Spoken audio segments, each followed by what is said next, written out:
Hello family akkam jirtu. Viidiyoo kana keessatti afaan Oromootiin hojjanna jechuudha. Ingiliffaa akkamiin yeroo gabaabaa keessatti akka baruu dandeenyu, eessaa akka jalqabnu, maal gochuu akka qabnu viidiyoo kanatti ilaallaa na hordofaa jechuudha. So asirratti maal jedhaa English for beginners jedha. Ingiliffaa warreen jalqabanuuf. So where to start? Eessarraa jalqabuu qabna. Namni tokko eessarraa jalqabuu qaba jechuudha. Namni Ingiliffaaf haaraa tokko eessaa jalqaba kan jedhudha. So akkuma beekamu namni dubbiidha. Waan tokko dubbachuufis barreessuufis dhaggeeffachuufis maal beekuu qaba? Waa'ee maqaawwanii beekuu qaba. Asirratti maal jedhaa learn common nouns jedha. So maqaawwan common ta'an beekuu. Isaan keessaa proper noun maqaa nama dhuunfaa, maqaa biyyaa ta'uu danda'a. Material noun maqaa meeshaalee, maqaa wantoota harkaan qabamanii kan harkaan hin qabamne jechuudha. Akkasumallee wal qabsiistota, prepositionii, determiners, verbii, adverbii akkasumallee adjective isaan jedhaman kana sirriitti beekuu qabaa jechuudha namni tokko. So waan kana irratti hojjechuuf ammoo seeronni hordofamuun jiru jechuudha. Asirratti rules for beginners jedhee jira.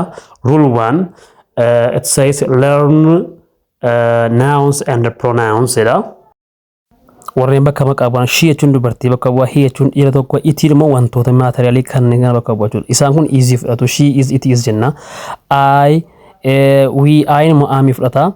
So ayin kun ami fudhata. We they you isaan kun immoo ari fudhata jechuudha. I jechuun kun isheen I jedhamtu kun I am jenna. Fakkeenyaaf I am a doctor, I am a teacher jenna jechuudha.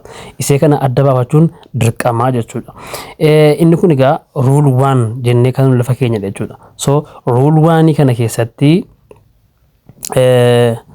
kan gochuu qabnu keessaa maal gochuudha namni tokko egaa rule 2 immoo maal jedhaa common verbs for beginners jedha. Verbiidha inni baay'ee murteessaan verbiidha akkuma asirratti fakkeenyaaf can, could, go, went, finish, bring, now, see akkasumallee jechuudha feel, live, mean, think, tell, play, need, put, drink, eat, show, would, start, begin, agree, write, might, make, move, take, talk, give, call, pay, turn, try, run, work, like, hear, have, find, get, live, use, will, let, ask, be, become,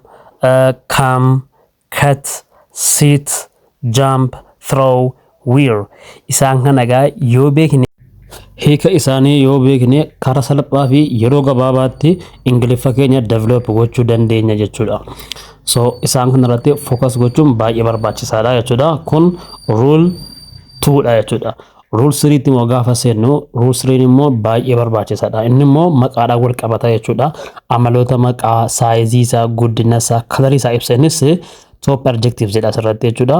Isaan keessaa kanneen akka small, tall kun saayiziidha, happy, smart, beautiful, ugly, heavy akkasumallee red, clever, best, new, old isaan kana.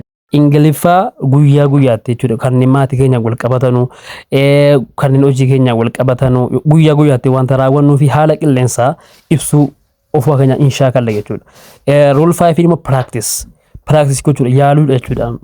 Yaalii kana immoo isarraa goonaa jechuudha.